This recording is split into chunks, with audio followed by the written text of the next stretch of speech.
What did ordinary Germans know about Nazi crimes? A question often asked but difficult to answer because of the passage of time.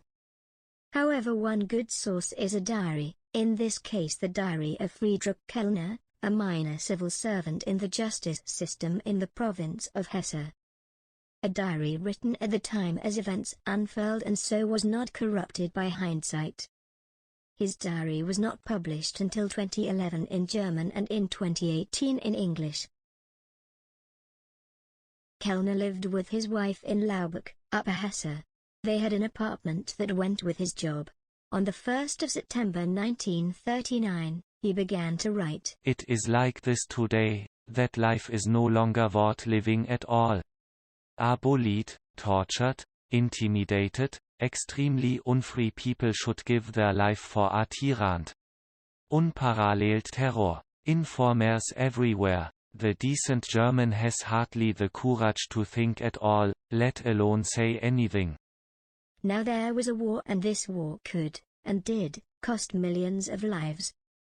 Friedrich Kellner's 861-page, 10-volume diary from 1939 to 1945 was in the hands of his family for a long time. It has 676 individually dated entries and over 500 newspaper clippings.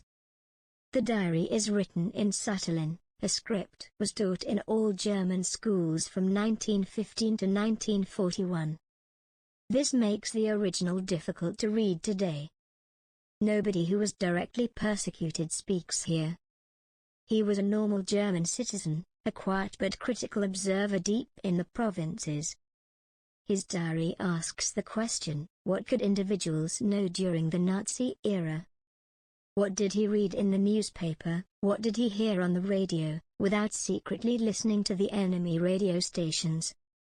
What could be learned of the major crimes if he had no access to the inner circles of the regime?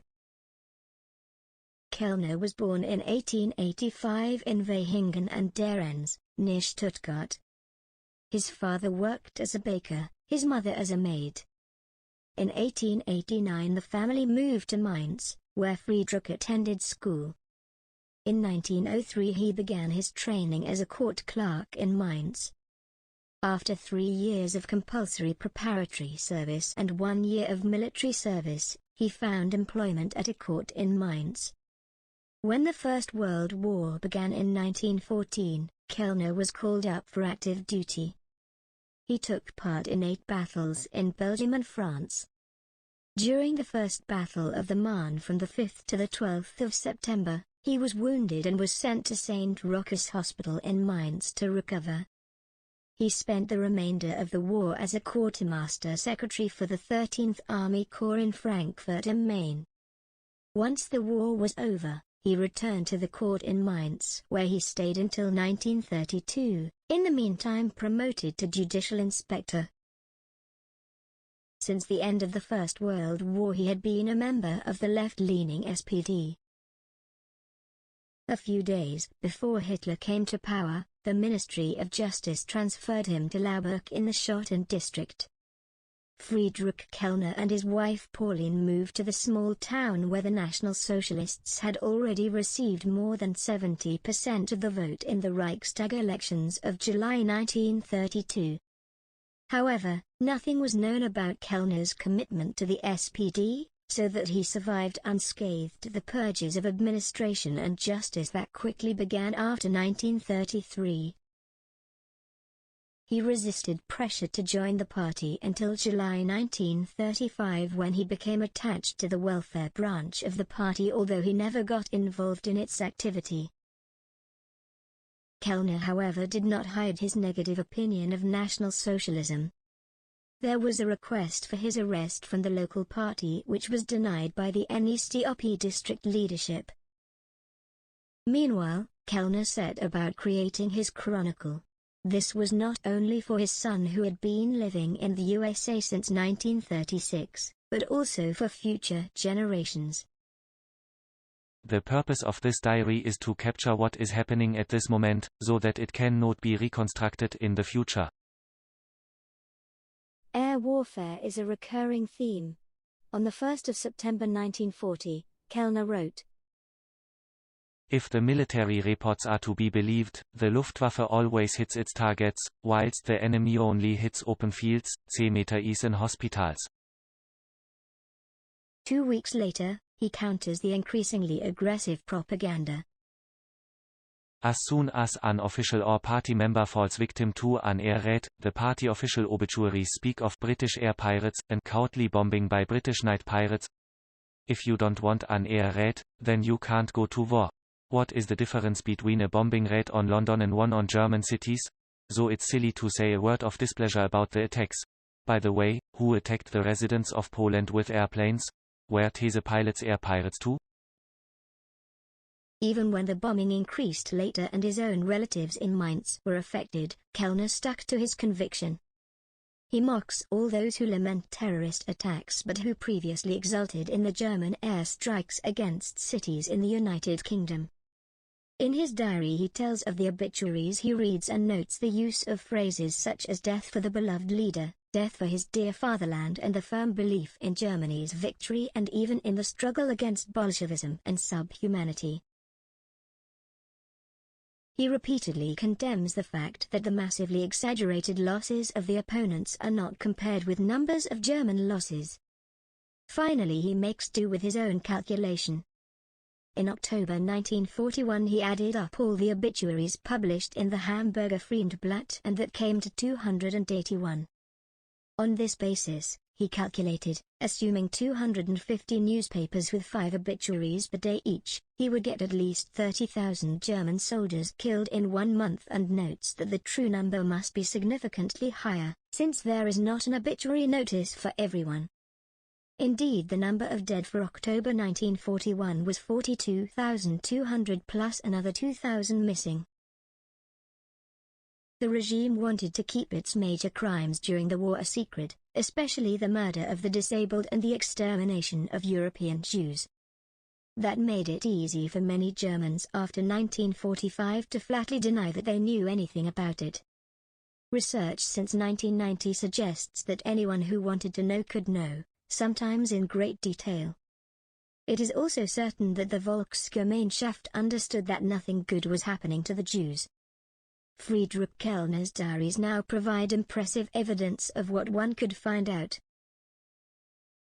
The regime's attempt to cover up the murder of the disabled and the terminally ill had failed across the board.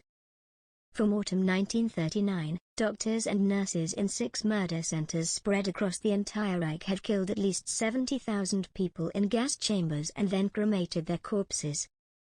To the north of Wiesbaden, in the Hadamar Sanatorium and Nursing Home, around 10,000 patients were killed within a few months from December 1940 to spring 1941, which people in the area soon knew.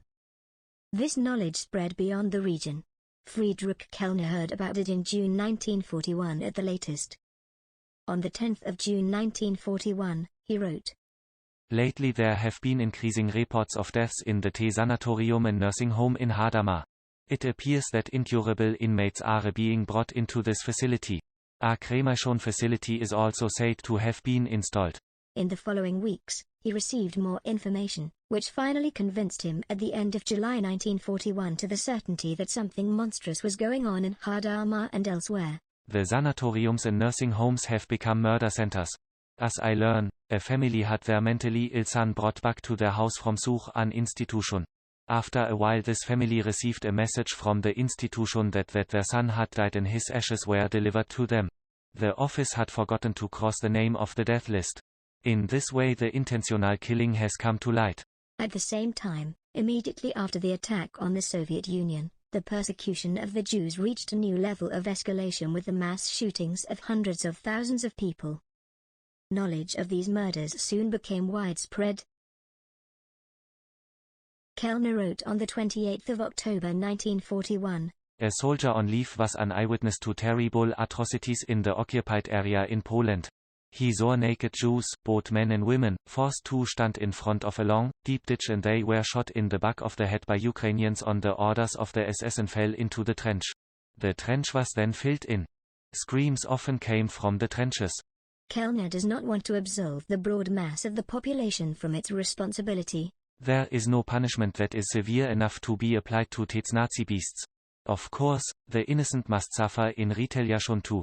99% of the German population is directly or indirectly to blame for what is happening today. In the next weeks and months, he followed the fate of the Jews, such as deportations from Frankfurt and Kassel. What might have been a hunch in the autumn and winter of 1941 was a terrible certainty for him in May 1942. The measures and massacres are systematic and aim at the complete murder of the Jews. In September 1942, the murder apparatus also came to Kellner's immediate surroundings. 2 Jewish families were deported from Laubach. Kellner expresses his horror and anger in his diary. In the last few days, the Jews of our district have been evacuated. From here it was the Straußen-Heinemann families. I heard from a well-informed source that all Jews who are sent to Poland would be murdered there by the SS. This cruelty is terrible. These atrocities will never be erased from the book of humanity. Our murderous government has sullied the name of Germany for all time. For a decent German it is inconceivable that no one should put a stop to the Nazi bandits. Such crimes, it was absolutely certain for Kellner, had to be punished. The settlement with the Nazi regime had to be thorough and relentless. He had ideas on how to achieve this aim. In the summer of 1941, when the news of the mass crimes reached him, he put together an initial catalogue of measures: dissolution of the National Socialist Party, indictment of Nazi crimes, imprisonment or monitoring of party officials. In addition, compensation needed to be paid to the victims. He survived and went on to become the deputy mayor of Laubach. In 1970 Friedrich Kellner died aged 85, a completely normal German and incorruptible chronicler of a merciless time.